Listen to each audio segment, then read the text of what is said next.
В зале суда царила напряженная тишина. Марина стояла, крепко вцепившись пальцами в деревянные перила. Ее элегантный серый костюм, обычно сидевший безупречно, сейчас выглядел помятым, она провела в нем уже несколько часов. Тонкие пальцы нервно теребили пуговицу на рукаве, а в горле стоял ком, мешающий дышать. Как же мы дошли до этого? Мысль пульсировала в голове, пока она наблюдала за своим мужем Денисом, стоявшим по другую сторону зала. В своем дорогом черном костюме он выглядел собранным и уверенным, словно не он сейчас разрушал их общую жизнь. «Ваша честь, моя жена систематически использовала наш семейный бизнес для контрабанды». Голос Дениса звучал твердо и убедительно. Я долго закрывал на это глаза, не желая верить, но факты говорят сами за себя. Марина вздрогнула, услышав эти слова. Перед глазами промелькнули воспоминания их первой встречи на автовыставке 7 лет назад. Тогда Денис, молодой механик с блестящими глазами, рассказывал ей о своей мечте открыть современный автосервис. А она, дочь известного автодилера, сразу разглядела в нем родственную душу и большой потенциал. «Это абсурд, ваша честь», — голос Марины дрожал от волнения. «Мы вместе построили этот бизнес с нуля. Я знаю каждого клиента, каждого поставщика. Все операции прозрачны». В зал вошел первый свидетель, Карим, старший механик их основного автосервиса. Марина почувствовала, как к горлу подступает тошнота. Этот человек работал с ними с самого начала, она доверяла ему как себе. В последнее время я часто замечал, как Марина Оскаровна проводила странные встречи после закрытия сервиса, начал Карим, старательно избегая ее взгляда. Несколько раз видел, как она лично проверяла машины перед отправкой, хотя раньше этим никогда не занималась. «Предатель», — пронеслось в голове Марины. Она вспомнила, как всего месяц назад они с Каримом праздновали день рождения его дочери, как она подарила девочке красивую куклу. В зале появились еще свидетели, их бухгалтер Айгуль, охранник Серик, даже уборщица Галия. Все они говорили заученные фразы, описывая ее подозрительное поведение. Марина чувствовала, как земля уходит из-под ног. Каждое слово, каждый избегающий взгляд были как удар ножом в спину. У следствия есть неопровержимые доказательства причастности подсудимой к контрабанде драгоценных камней, произнес прокурор, поднимая увесистую папку с документами. Марина посмотрела на Дениса. Он сидел с непроницаемым лицом, но в уголках его губ играла едва заметная улыбка. «Неужели все эти годы я настолько ошибалась в тебе?» Подумала она, чувствуя, как к глазам подступают слезы. В памяти всплыл вечер двухнедельной давности, когда он подарил ей дорогие серьги с сапфирами. «С ранним юбилеем свадьбы, любимая», — сказал он тогда. Теперь она понимала, это была часть его плана, еще одна улика против нее. Судья постучал молоточком, призывая к порядку. Марина выпрямилась, стараясь сохранить достоинство. Впереди был еще долгий день судебных слушаний, и она должна была найти в себе силы его пережить. Их история началась на международной автовыставке. Денис увлеченно рассказывал посетителям о новой системе диагностики двигателя. Марина остановилась у его стенда, заинтересовавшись не столько презентацией, сколько горящими глазами молодого механика. В его словах чувствовалась настоящая страсть к своему делу. «А вы разбираетесь в автомобилях?» — спросил он тогда, заметив ее профессиональный интерес к техническим деталям. «Немного», — скромно ответила Марина, умолчав, что является дочерью крупного автодилера и с детства росла среди машин. Они проговорили до самого закрытия выставки. Денис поделился своей мечтой открыть современный автосервис, где будут использоваться новейшие технологии диагностики. Марина слушала и понимала, перед ней человек, способный превратить мечту в реальность. «Знаешь, у меня есть небольшое помещение на окраине города», — сказала она, когда они пили кофе в маленькой кофейне рядом с выставочным центром. Отец давно хотел там что-то открыть, но руки не доходили. Глаза Дениса загорелись еще ярче. Через месяц они открыли свой первый автосервис. Марина занималась документами и привлечением клиентов, Денис полностью взял на себя техническую часть.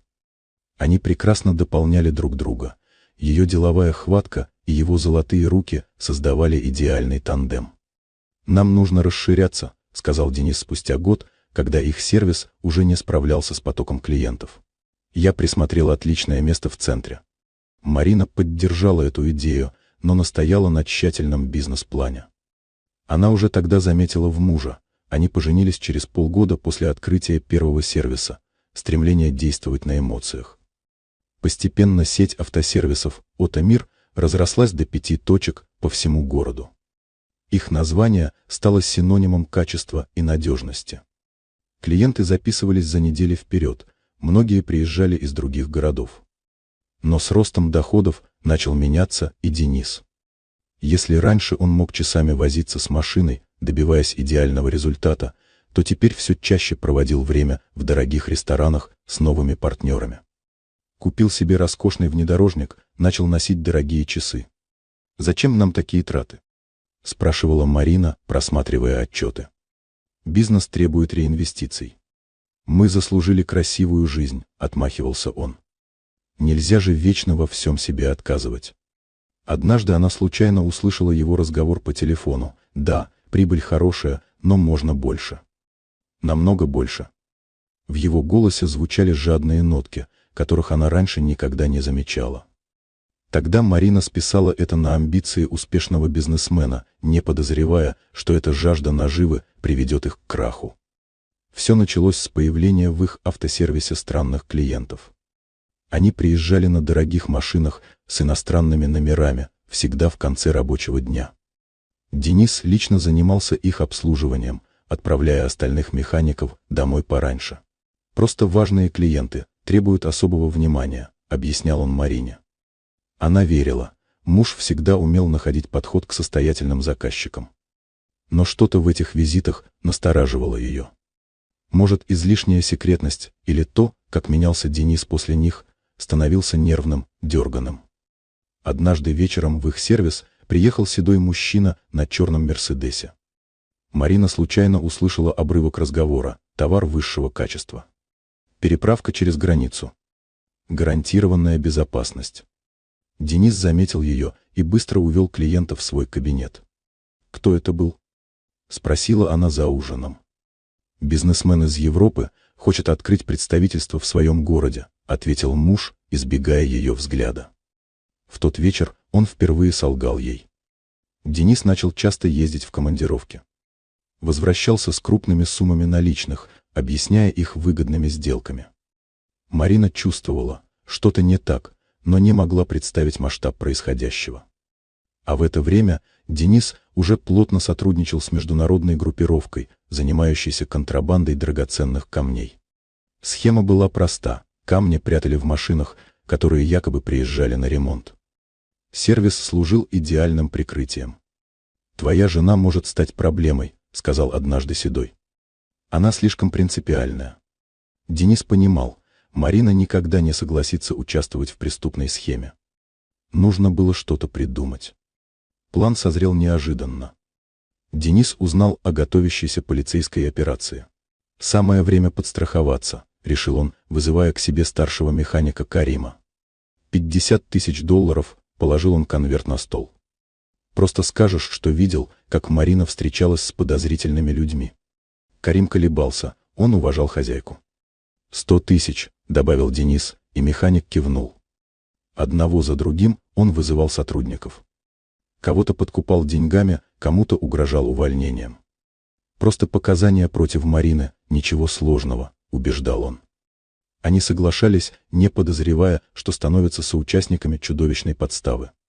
За неделю до полицейской операции Денис принес домой бархатную коробочку. «С ранним юбилеем свадьбы, любимая», — сказал он, надевая на жену сапфировые серьги. Марина растрогалась. Муж никогда не забывал о важных датах. Она не знала, что эти серьги из той же партии камней, которую собирались перехватить полицейские. Не знала, что фотографии ее с этими украшениями уже лежат в папке с доказательствами. Не знала, что каждый ее шаг последние месяцы документировался для создания ложного обвинения. «Прости, любимая», — думал Денис, глядя на спящую жену. «Но это бизнес. Ничего личного». В его кабинете уже лежали показания свидетелей, поддельные документы, фотографии, все, что должно было убедить суд в виновности Марины. А она продолжала работать, строить планы на будущее, доверять мужу. Не подозревая, что каждый день приближает ее к пропасти, которую так тщательно готовил самый близкий человек. В зале суда было душно. Старый кондиционер натужно гудел, но не справлялся с летней жарой. Марина стояла, опустив голову, пока судья зачитывал приговор. Каждое слово било, словно молотком по наковальне. Учитывая все представленные доказательства, принимая во внимание показания свидетелей, суд постановляет признать Сатпаеву Марину Оскаровну виновной. Ее пальцы судорожно сжимали деревянные перила. В ушах шумело, а слова судьи доносились как сквозь вату. Только финальную фразу она услышала отчетливо, словно удар грома. Приговорить к 2 годам пребывания в колонии поселения. По залу пронесся шепот. Кто-то охнул. Марина почувствовала, как подкашиваются ноги. 2 года. 2 года. Эхом отдавалось в голове. Это несправедливо. Ее адвокат вскочил, начиная говорить о смягчающих обстоятельствах, о безупречной репутации, о благотворительной деятельности. Но Марина уже не слушала. Она смотрела на Дениса. Он сидел с идеально прямой спиной, на губах играла едва заметная улыбка. Поймав ее взгляд, он слегка кивнул, словно говоря, все прошло как надо. В этот момент она поняла, человека, которого любила все эти годы, никогда не существовало. «Подсудимая, вам понятен приговор суда?» Голос судьи вернул ее к реальности. «Да, Ваша честь», ее голос прозвучал неожиданно твердо. Она не доставит Денису удовольствия видеть ее сломленной. После заседания ей дали час на сборы. Дома Марина механически складывала вещи в небольшую сумку. Зубная щетка, расческа, смена белья, список необходимых вещей казался издевательски будничным. В спальне она остановилась перед туалетным столиком. На шкатулке с украшениями лежали те самые сапфировые серьги, главная улика обвинения. «Какая же я была слепая», — прошептала Марина, проводя пальцем по холодным камням. У выхода ее ждала полицейская машина. Денис стоял у своего внедорожника, разговаривая по телефону. Увидев жену, он прервал разговор. «Не переживай, дорогая. 2 года пролетят незаметно». Марина молча прошла мимо. Сейчас, когда все было кончено, она чувствовала странное спокойствие. Словно где-то глубоко внутри знала, это не конец, а начало чего-то нового. «Готовы?» — спросил конвоир, открывая дверь машины. Марина кивнула, в последний раз оглядывая улицу, где прожила столько лет. Летнее солнце заливало асфальт, где-то играли дети, из открытых окон доносилась музыка, обычный день, который для нее станет последним днем свободы. Дверь захлопнулась. Машина тронулась, увозя ее в новую, неизвестную жизнь. В зеркале заднего вида она видела, как Денис садится в свой внедорожник, доставая телефон. Наверное, спешит сообщить партнерам радостную новость. «Ничего», — подумала Марина, глядя, как город проплывает за окном. «Я обязательно вернусь. И тогда мы поговорим по-другому».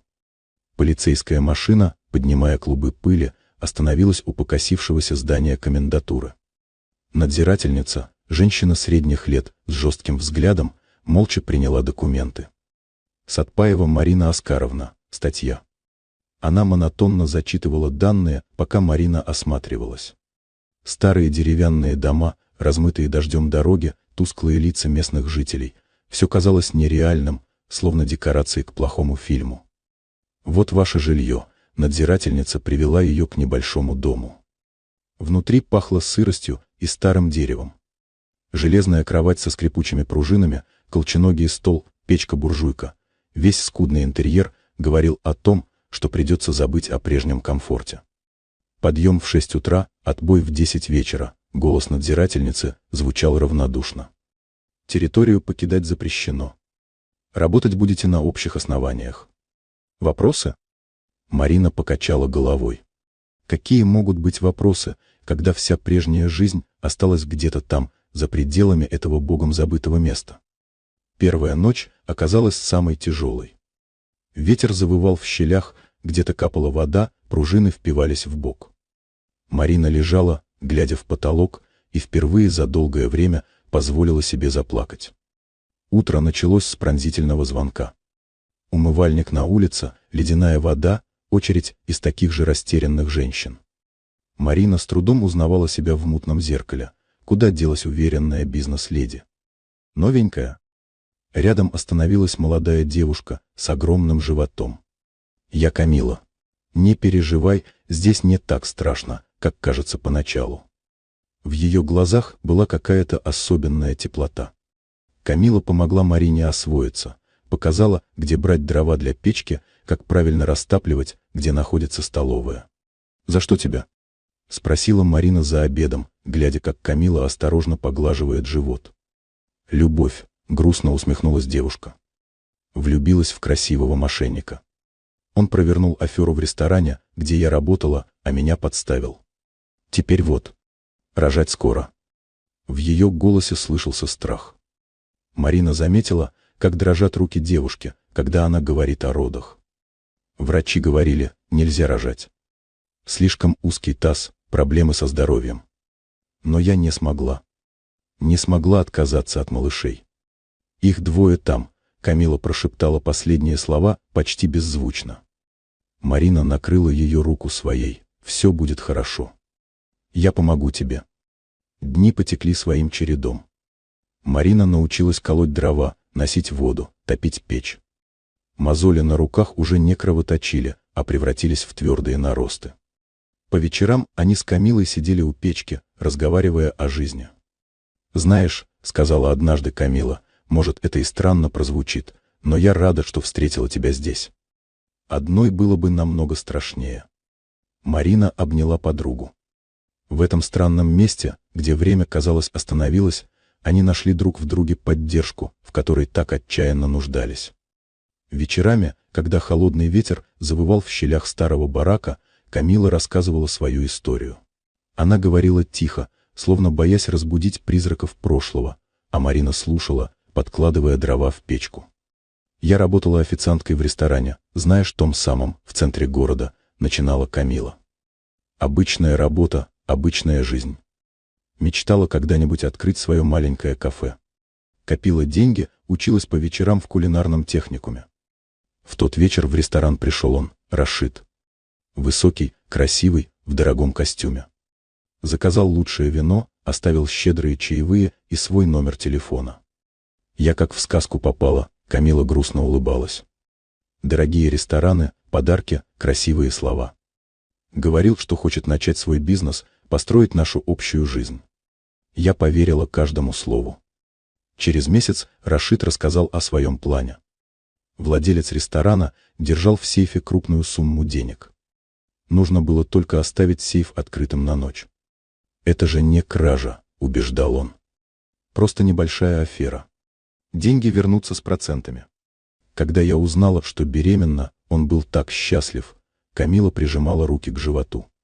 Говорил, теперь тем более нужны деньги, чтобы обеспечить нашего ребенка. А я просто любила его и хотела сделать счастливым. В ночь кражи все пошло не по плану. Сработала сигнализация, приехала полиция. Рашид исчез, словно его никогда не существовало.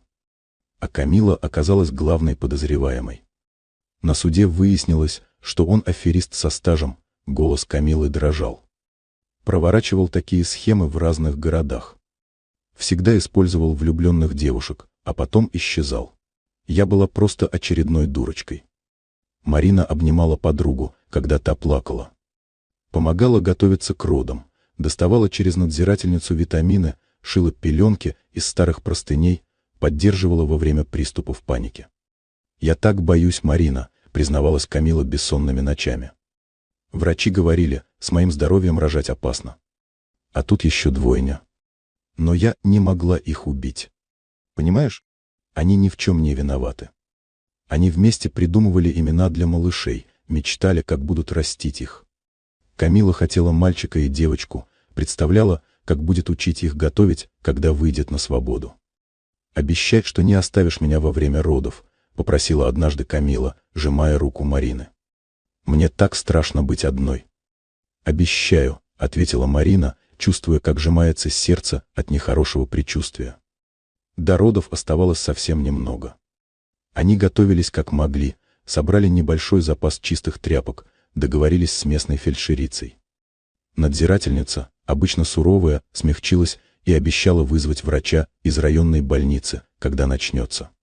«Знаешь», — сказала как-то Камила, глядя на закат через мутное окно, «иногда думаю, может, все это не зря. Может, мои дети станут чем-то хорошим, что останется после всей этой истории. Единственным светлым, что я смогла создать». Марина молчала, глядя на подругу. В свете заходящего солнца Камила казалась совсем юной и беззащитной. Никто из них не знал, что совсем скоро судьба приготовит им страшное испытание. День начался с тревожного завывания ветра. Небо затянуло свинцовыми тучами, а к обеду начался сильный снегопад. Марина как раз возвращалась с колонки с водой, когда услышала крик из барака. «Марина!» Началось. Голос Камилы дрожал от страха и боли. Бросив ведра, Марина побежала в дом. Камила стояла, держась за стену, лицо искажено болью. На полу растекалась лужица, воды отошли. «Срочно зовите фельдшера!» — крикнула Марина, выглянувшей надзирательница. Та быстро скрылась, но вернулась через несколько минут с плохими новостями. Дорогу замело. «Фельдшер не может проехать». Она старалась говорить спокойно, но в голосе слышалась тревога. Вызвали вертолет санавиации из области. Обещали прислать врача. За окном бушевала настоящая буря. Ветер швырял в стекла колючий снег, слышался треск ломающихся деревьев. Камила лежала на кровати, стиснув зубы от боли. Марина держала ее за руку, пытаясь успокоить. «Дыши, родная, дыши», — повторяла она, вытирая пот со лба подруги. «Помощь уже в пути». Часы тянулись мучительно медленно. Схватки становились все сильнее, Камила уже не могла сдерживать крики. Вдруг сквозь вой ветра послышался гул вертолета. «Слава Богу!» — выдохнула надзирательница, выглядывая в окно. Но радость была преждевременной. Порыв ветра подхватил вертолет, словно игрушку. Машину начало раскачивать, она зацепила верхушку высокой ели. Раздался страшный треск.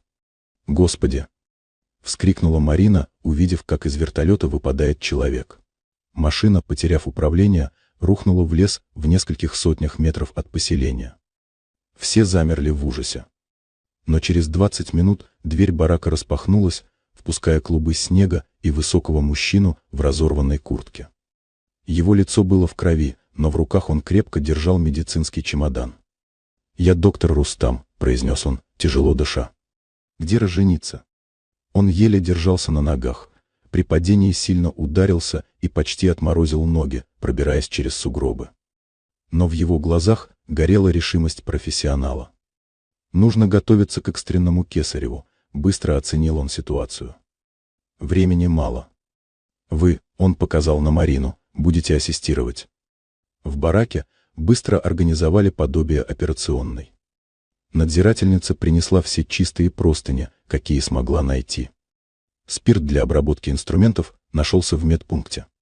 «Страшно», — прошептала Камила, глядя на приготовление. «Я рядом», — Марина сжала ее руку. «Все будет хорошо». Доктор Рустам работал быстро и уверенно, несмотря на собственную боль. Его руки, казалось, действовали сами по себе, точно, профессионально. Марина подавала инструменты, вытирала пот с его лба. «Первый пошел», — скомандовал он, и через минуту комнату наполнил детский крик. «Девочка!» Вторая малышка появилась следующей. Но в этот момент Камила вдруг побледнела, ее пульс начал падать. «Нет, нет, держись!» Доктор пытался остановить кровотечение, но оно не прекращалось. «Давай, борись!» Марина видела, как уходит жизнь из глаз подруги. Камила посмотрела на нее последний раз, слабо улыбнулась и прошептала: «Позаботься о них». Ее рука, которую Марина продолжала держать, безвольно обмякла. В комнате стоял детский плач, 2 новых человека пришли в этот мир. Но той, что подарила им жизнь, уже не было. Доктор Рустам опустил голову, на его глазах блестели слезы. За окном продолжала бушевать буря, словно сама природа оплакивала эту потерю. В бараке воцарилась тяжелая тишина, нарушаемая только плачем новорожденных. Марина сидела рядом с телом Камилы, не в силах поверить в случившееся. Еще несколько часов назад они строили планы, придумывали имена для малышек, а теперь... «Мы сделали все, что могли», — тихо произнес доктор Рустам, пытаясь подняться. Но ноги его не держали, последствия обморожения и травм давали о себе знать. Он тяжело опустился на стул. Надзирательница, непривычно мягким голосом, взяла инициативу в свои руки. «Нужно позаботиться о детях. И о вас, доктор. Вы же совсем замерзли». Марина механически выполняла указания, помогала обмыть и запеленать близнецов. Девочки были крошечными, но удивительно похожими на Камилу, те же тонкие черты лица, те же пухлые губки. «Варя и Света», — прошептала Марина, вспоминая, как они с Камилой выбирали эти имена. Она хотела назвать их Варя и Света. Доктора Рустама уложили на свободную койку.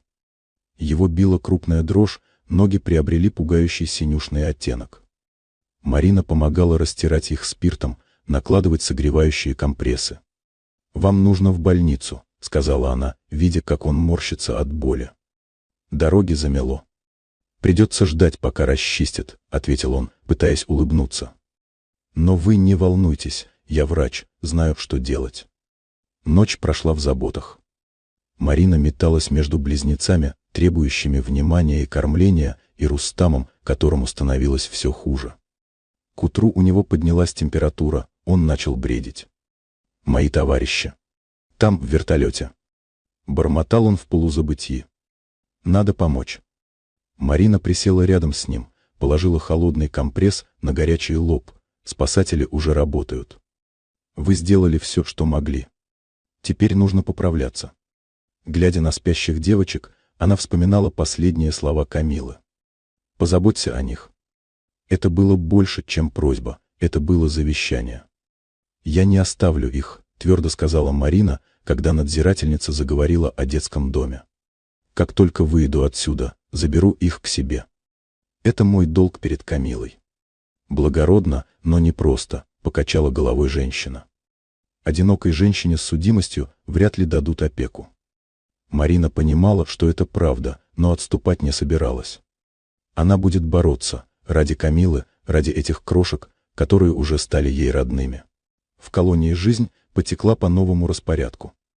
Марина делила время между заботой о близнецах и уходом за доктором Рустамом, которого из-за непроходимости дорог пока не могли перевести в городскую больницу.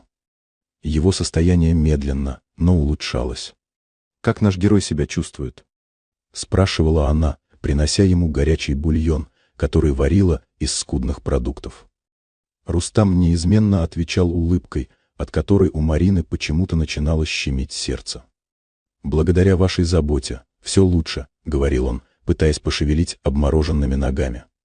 «Знаете, я ведь много лет работаю врачом, но впервые встречаю человека с таким сильным духом». Они подолгу разговаривали по вечерам. Рустам рассказывал о своей работе в областной больнице, о сложных операциях, о пациентах, которых удалось спасти. Марина делилась историями из своей прошлой жизни, старательно обходя тему предательства мужа. «А девочки-то как на вас похожи», — заметил как-то Рустам, наблюдая, как Марина кормит близнецов. «Что вы, они, копия Камилы», — возразила она, но в душе разлилось приятное тепло от этих слов. Однажды вечером, меняя компрессы на его ногах, Марина случайно встретилась с ним взглядом. Что-то промелькнуло между ними, какая-то искра, от которой обоим стало неловко. «Простите», — смутилась она, отводя глаза. «Не извиняйтесь», — тихо ответил он. «Знаете, иногда самое хорошее случается в самых неожиданных местах». После его отъезда в больницу они начали переписываться. Марина с нетерпением ждала каждого письма, перечитывала их по несколько раз. Рустам писал о своем выздоровлении, о работе, спрашивал о близнецах. «Часто вспоминаю те вечера в колонии», — писал он. Несмотря на все обстоятельства, они были особенными. Вы удивительная женщина, Марина.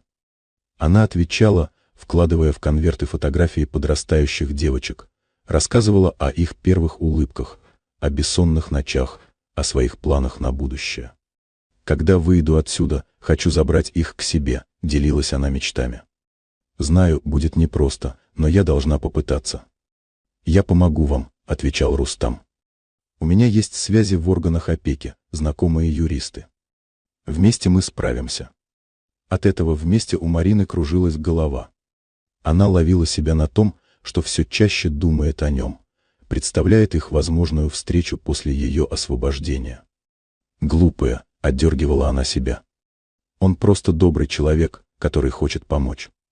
Но сердце не слушалось. Каждое новое письмо заставляло его биться чаще. Каждое теплое слово давало надежду на то, что, может быть, счастье еще возможно. Вечерами, уложив девочек, Марина садилась у окна и писала очередное письмо.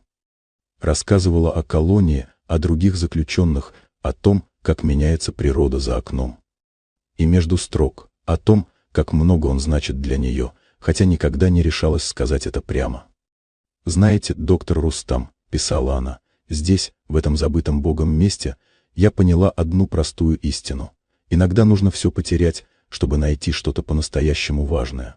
Марину освободили неожиданно. Через 3 месяца пришло постановление об амнистии. Денис сознался в преступлениях, и все обвинения с нее были сняты. Собрав небольшую сумку с вещами, она в последний раз обняла спящих девочек, пообещав скоро вернуться за ними. Первым делом, приехав в город, она отправилась в областную больницу. В руках коробка любимых пирожных Рустама, о которых он упоминал в письмах. Сердце билось как сумасшедшее, пока она поднималась по больничной лестнице. «Отделение хирургии?» — спросила она у медсестры. «Мне нужен доктор Рустам». «А он в ординаторской», — улыбнулась девушка. Прямо по коридору и налево. Марина шла медленно, понимая, что через минуту увидит человека, мысли о котором согревали ее все эти месяцы. Дверь в ординаторскую была приоткрыта, и оттуда доносились голоса. «Устал сегодня?» Женский голос, нежный и заботливый. 3 операции подряд, это был голос Рустама. «Но ты же знаешь, я люблю свою работу». Марина заглянула в щель и замерла. Рустам сидел в кресле, а молодая женщина в белом халате стояла рядом, нежно обнимая его за плечи. Их позы, их взгляды говорили сами за себя, между ними явно были не просто рабочие отношения. «Я так скучала, пока ты был в той командировке», — прошептала она, целуя его в макушку. «Больше не отпущу тебя никуда». Рустам улыбнулся, той самой теплой улыбкой, которую Марина считала предназначенной только ей. Ну, это была вынужденная мера. Зато спас 2 малышек. Коробка с пирожными выскользнула из ослабевших пальцев Марины. Звук падения заставил обоих обернуться. «Марина?» Рустам вскочил, явно растерянный. «Вы? Ты? Я не знал, что тебя освободили». «Здравствуйте, доктор Рустам», ее голос звучал неестественно спокойно. «Я просто зашла поблагодарить вас за все». Медсестра переводила недоуменный взгляд с одного на другого. «Рустам, кто это?» Это пациентка. Из той колонии, где я принимал роды». Он запнулся, и это короткое замешательство сказала Марине все. «Да, просто пациентка», — подтвердила она, чувствуя, как к горлу подкатывает комок. «Не буду вам мешать». Она развернулась и быстро пошла по коридору, не слушая, как Рустам зовет ее. Слезы текли по щекам, но она не вытирала их. Какой же наивной дурой она была. Приняла вежливость за интерес, доброту за любовь. Выйдя из больницы, Марина долго бродила по улицам. Все ее мечты, все планы рассыпались, как карточный домик. Она вспоминала их разговоры, письма, его обещания помочь с удочерением девочек. Теперь все это казалось глупой фантазией. «Ничего», — сказала она себе, остановившись у витрины какого-то магазина. «Я справлюсь сама. Ради Камилы, ради девочек». В отражении витрины она увидела женщину с уставшим лицом и потухшими глазами. Нужно было начинать жизнь заново, искать работу, решать вопрос с опекой. И делать это придется в одиночку. Домой она вернулась поздно вечером. В пустой квартире было холодно и неуютно. На автоответчике мигало сообщение. Рустам просил перезвонить, извинялся, предлагал все объяснить. Марина стерла сообщение, не дослушав до конца. Некоторые иллюзии лучше не пытаться воскресить. В поисках работы Марина обошла десятки мест. Везде история повторялась. Стоило упомянуть о судимости, как работодатели вежливо отказывали. Даже ее опыт управления автосервисами не помогал, никто не хотел связываться с человеком с пятном в биографии. «Нам нужны люди с безупречной репутацией», — говорили ей. Или просто молча возвращали документы. В конце концов она узнала, что в городском морге требуется санитарка. Место, где мало кто хотел работать, не могло позволить себе привередничать при выборе персонала. «Справитесь?» — спросил пожилой заведующий, глядя на ее ухоженные руки. Работа не из легких. «Справлюсь», — твердо ответила Марина. После колонии ее уже не пугал тяжелый физический труд. В первый же день она столкнулась с Тимуром, молодым интерном, который проходил практику в морге. Он помог ей разобраться с дезинфицирующими средствами, показал, где что находится. «Не каждый выдерживает здесь больше недели», — сказал он, заметив, как она старательно протирает инструменты. «Но вы какая-то. Другая». «В каком смысле другая?» Марина подняла на него глаза. «Не знаю. Сильная, что ли?» Будто прошли через что-то серьезное, он смутился. «Извините, если лезу не в свое дело». Постепенно они начали общаться. Тимур оказался необычным, за внешней веселостью скрывался умный и чуткий человек. Он часто задерживался после смены, помогая Марине с уборкой. «Зачем вы это делаете?» — спросила она однажды. «А вдруг вы маньяк и прячете трупы в подсобке?» — пошутил он. «Кому-то же надо за вами приглядывать». Марина впервые за долгое время рассмеялась. С Тимуром было легко, он не требовал объяснений ее прошлого, не осуждал, просто был рядом. Однажды он застал ее плачущей в ординаторской. Только что звонили из детского дома, сообщили, что близнецов хотят удочерить. «Расскажите», — тихо попросил он, протягивая чашку горячего чая. И она рассказала про Камилу, про девочек, про свое обещание. Про то, как пытается получить опеку, но ей отказывают из-за судимости и отсутствия семьи. Тимур слушал молча, не перебивая. А потом вдруг сказал: «А давайте я вам помогу». «Как?» — удивилась Марина. «Пока не знаю», — честно ответил он. «Но что-нибудь придумаем. Вместе». В этом «вместе» не было никакого подтекста, просто искреннее желание помочь. И Марина почувствовала, как в душе снова зарождается надежда. С того дня что-то изменилось в их отношениях. Они стали чаще разговаривать, вместе обедать в больничной столовой. Тимур рассказывал о своей учебе, о планах стать хирургом, а Марина делилась историями из жизни автосервиса. «Знаете, — сказал он как-то, — наша работа в морге учит одной важной вещи. Жизнь слишком коротка, чтобы тратить ее на сожаление. Нужно просто брать и делать то, что считаешь правильным». Марина посмотрела на него с благодарностью.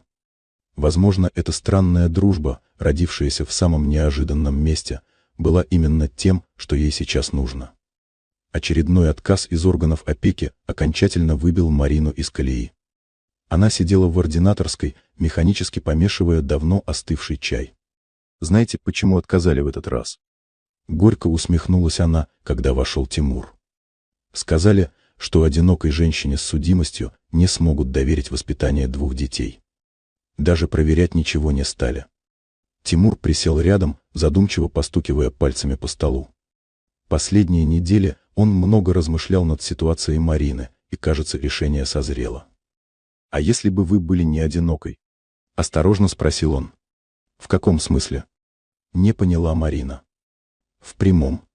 Если бы у вас была семья, муж, стабильный доход». Он замолчал, собираясь с мыслями. «Марина, выходите за меня замуж».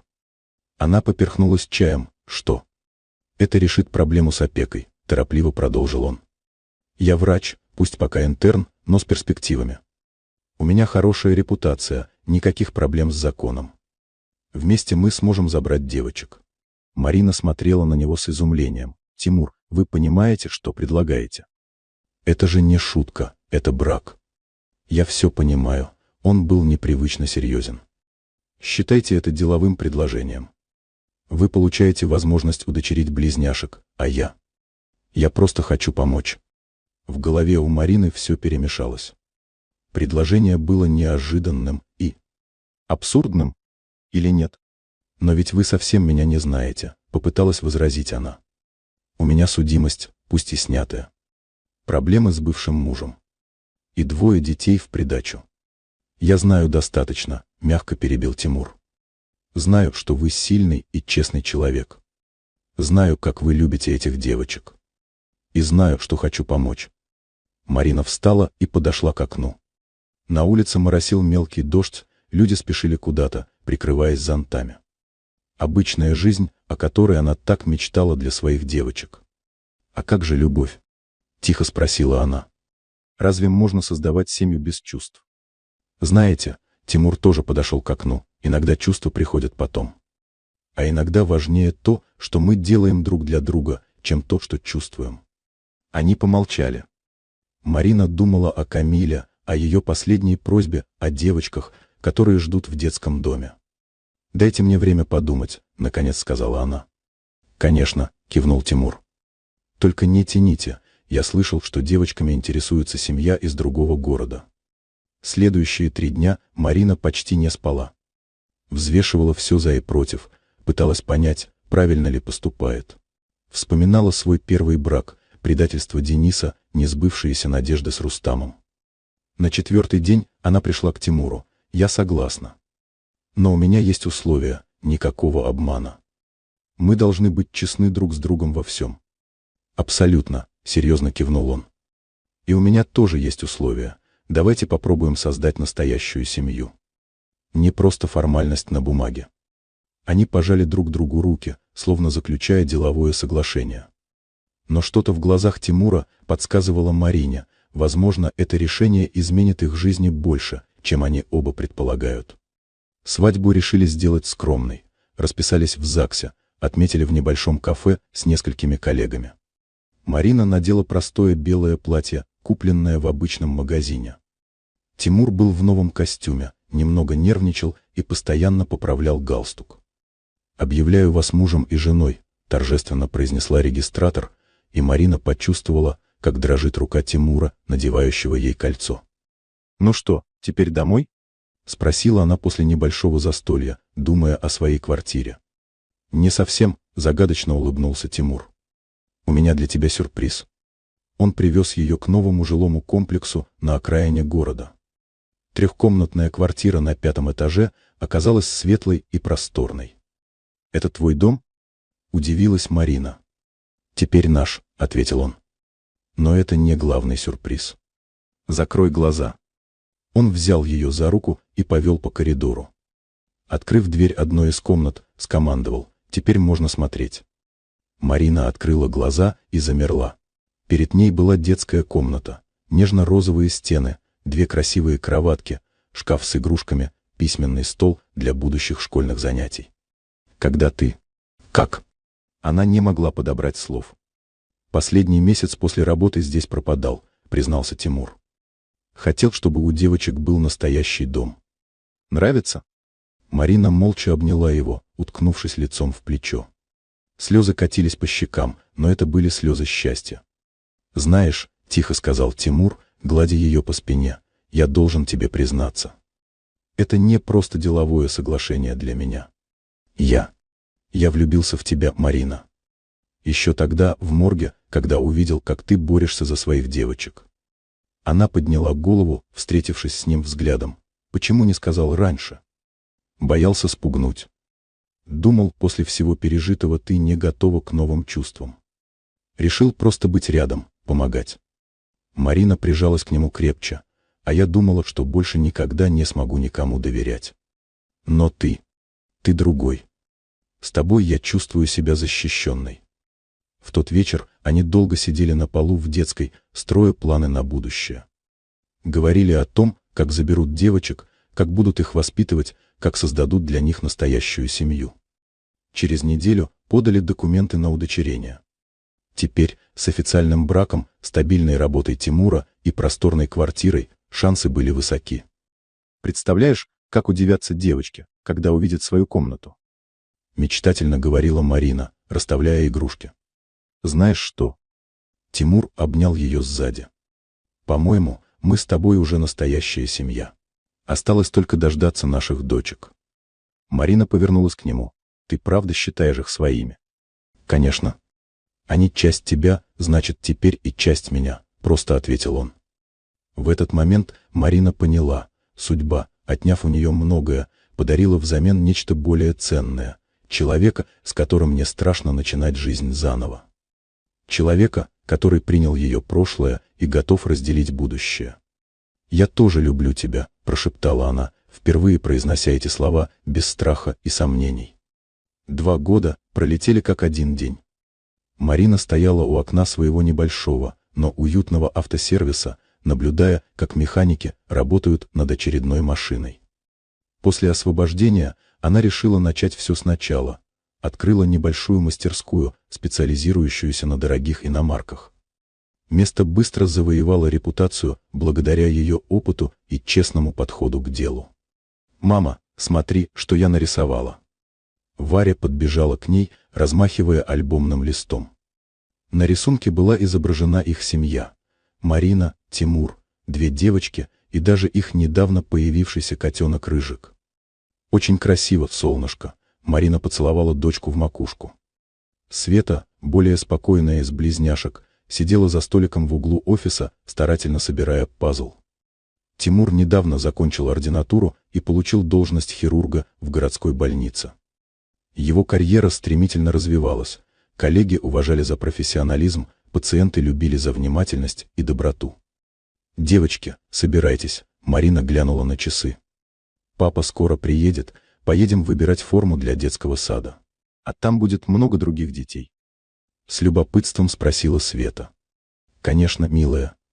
Найдете новых друзей», — Марина помогла дочкам надеть курточки. Тимур появился точно в назначенное время. Несмотря на сложную операцию, которую провел утром, выглядел бодрым и улыбающимся. «Ну что, мои принцессы готовы?» Он подхватил девочек на руки, заставив их звонко рассмеяться. По дороге в торговый центр Марина думала о том, как изменилась их жизнь. Девочки росли умными и добрыми, унаследовав лучшие черты Камилы. Каждый вечер они рассказывали им истории о тете Камиле, которая живет на небе и смотрит на них. Тимур стал не просто хорошим мужем, но и замечательным отцом. Он возился с девочками, читал им сказки, учил кататься на велосипеде. Никто бы не догадался, что они не родные по крови. «Знаешь», — сказал он вечером, когда они укладывали уставших после шопинга дочек, «иногда я думаю, как хорошо, что я тогда решился предложить тебе этот деловой брак». Марина улыбнулась. «А помнишь, как боялись, что ничего не получится?» «Теперь даже смешно об этом вспоминать», — он обнял ее. «Похоже, у нас получилась настоящая семья». Она прижалась к нему, чувствуя знакомый запах больничного антисептика, смешанный с его любимым одеколоном. Да, у них получилось все, о чем она мечтала: любящий муж, счастливые дети, свое дело. «Мамочка!» — раздался сонный голос Светы. «Расскажи еще раз про тетю Камилу».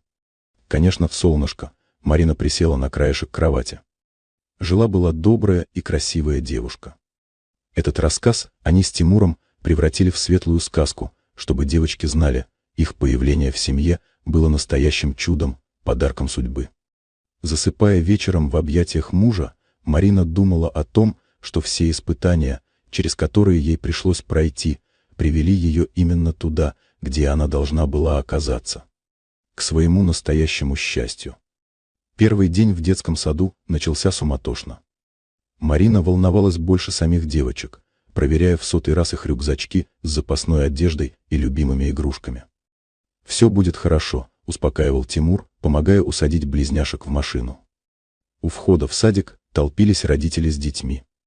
Марина держала дочек за руки, когда заметила знакомую фигуру. Сердце пропустило удар, в нескольких метрах от нее стоял Денис.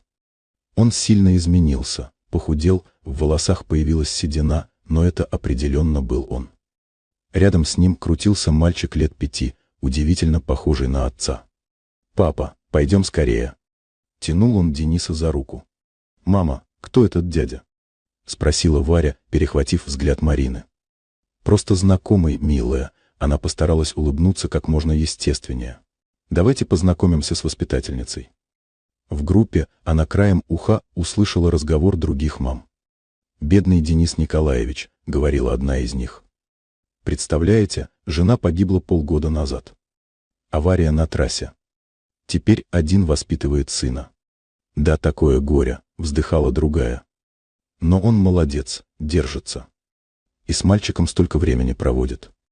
Марина почувствовала странное чувство, не злость или обиду, как ожидала, а что-то похожее на сочувствие. Жизнь, похоже, не пощадила и его. Через несколько дней они столкнулись в коридоре садика. Денис застыл, увидев ее, потом кивнул. «Здравствуй, Марина». «Здравствуй», — она удивилась спокойствию в своем голосе. «Это твои?» Он кивнул на близняшек, которые с любопытством разглядывали незнакомого дядю. «Да, мои дочки». Она машинально прижала девочек к себе. «Красивые», — он помолчал. «Марина, я должен извиниться. За все, что сделал тогда». Она покачала головой. «Не стоит. Это уже в прошлом. И все же. Я много думал об этом. Особенно после смерти жены», — его голос дрогнул. «Она научила меня любить по-настоящему. А потом, видимо, это карма. Папа, мы опоздаем». Подбежал его сын. «Иду, Андрей», — Денис взял мальчика за руку.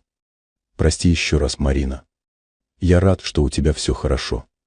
Вечером она рассказала обо всем Тимуру.